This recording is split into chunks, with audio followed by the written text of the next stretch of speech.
যে পথে যাইতে যাইতে যাইতে যাইতে যাইতে যাইতে যাইতে আল্লাহ সান্নিধ্য, আল্লাহ তাআলা নূরের বাতি মুছি মিলা যায়, পাওয়া যায়, সেটা আনতে পারলেই কাজ। সেটা একটা গুহার পথ, সেটা আপনার আত্মার ভিতর দিয়ে চলছে। শরীরটা একটা গুহা বিশেষ, এই গুহার ভিতর দিয়াই আপনাকে যাইতে হবে। এই মারেফতের নূর আপনাকে হাসিল করতে হবে। এই মারেফতের নূর যদি আপনি হাসিল না করতে পারেন, তাহলে আপনার মতো বিদ্বান বুদ্ধিমান জগতে বহু কিছু অনেকেই আছে।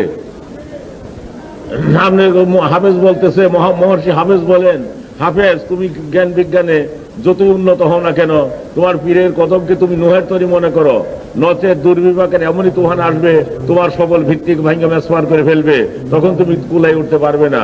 তাই তোমার পীরের দামনকে তুমি শক্ত করে ধরো।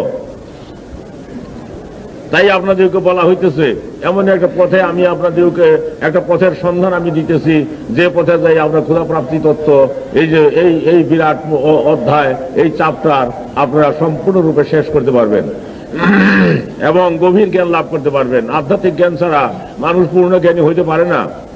আর আধ্যাত্মিক জ্ঞান ছাড়া মানুষ খুদ আল্লাহ তাআলার প্রেম প্রীতি ভালোবাসা লাভ করতে পারে না। আধ্যাত্মিক জ্ঞান না থাকলে দুনিয়াবি চাষরা কাটাল তার ভিতরে ঢুকে পড়ে এবং দুনিয়ার চাষরা কাটাল তাকে টাইনে নিয়ে দুনিয়ার দিক ঘুরাই দেয়। তাই আধ্যাত্মিক জ্ঞানের একান্ত প্রয়োজন। যেমন সাধারণ লেখাপড়া করে, স্কুল মাদ্রাসায় লেখাপড়া করে আপনারা যে জ্ঞান শিক্ষা করছেন, এই জ্ঞানের দ্বারা আপনারা দুনিয়াদারি করতেছেন। আপনারা কেউ চাকরি করেন, কেউ বাকরি করেন, কেউ আলিম উলামা লেকচার ওয়াজ করতেছেন, ইত্যাদির দ্বারা আপনারা জীবিকা নির্বাহ করতেছেন, ছেলেপিলে নিয়ে আপনারা শান্তিতে আছেন। কিন্তু এটা ক্ষুধাপ্রাপ্তির পথের বিদ্যা নয়। ক্ষুধাপ্রাপ্তির পথের বিদ্যা হলো আধ্যাত্মিক বিদ্যা, যে বিদ্যার দ্বারা আল্লাহকে শনাক্ত করা যাবে, যে বিদ্যার দ্বারা আল্লাহর সান্নিধ্য লাভ করা যাবে, সেটা আত্মাবাহিত, রাসূলুল্লাহর আত্মাবাহিত একটা বিদ্যা, যা জিবরাইল আলাইহিস সালামের মারফতে রাসূল পাক সাল্লাল্লাহু আলাইহি ওয়াসাল্লামকে দেওয়া হয়েছিল। সেইটাই সিলসিলা ক্রমে ওলি আল্লাহদের পাক আত্মাবাহিত হয়ে আপনার দিলের ভিতর প্রবেশ করবে। এটা আল্লাহ তাআলার বিশেষ এক দয়া এবং দান। এটা তাওয়াজ্জু ইত্তেহাদির বলে হয়ে থাকে। এই তাওয়াজ্জু ইত্তেহাদ মুর্শিদ কামাল পাক দিল হইতে আসে, এটা আল্লাহ তাআলার খাস তাসির। তাই আপনাদেরকে আমি সেই সত্য পথের সন্ধান দিতেছি, যে পথে যাইয়া দুনিয়ার থাকতেই আপনার বেহেশতের গ্রাম বইতে থাকবেন, দুনিয়ার থাকতেই আপনারা আল্লাহওয়ালা হয়ে যাবেন, দুনিয়ার থাকতেই আপনারা অলির দরজা পৌঁছে যাবেন।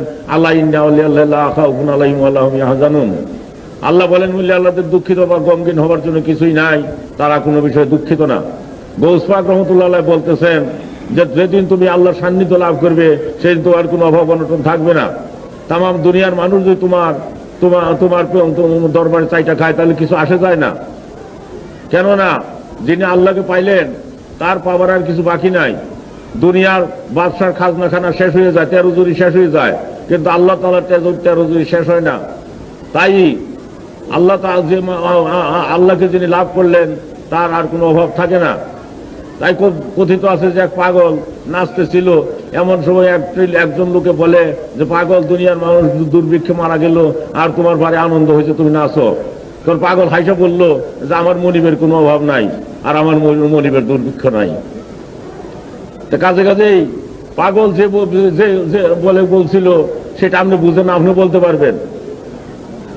তো কাজেই যে শক্তি নিয়ে আপনারা শুনে থাকবেন যে বহলুল পাগল যে বেহেশত বিক্রি করবার গেছিল বাদশাহ হারুন রশিদের বিবির কাছে, বেহেশত বিক্রি করছিল যে শক্তির বলে, সেইটাই আত্মাধিক শক্তি, ক্ষুধাপ্রাপ্তি তত্ত্ব।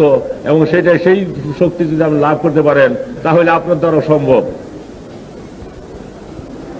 তাই আপনাদেরকে সেই পথের সন্ধান আমি দিতেছি।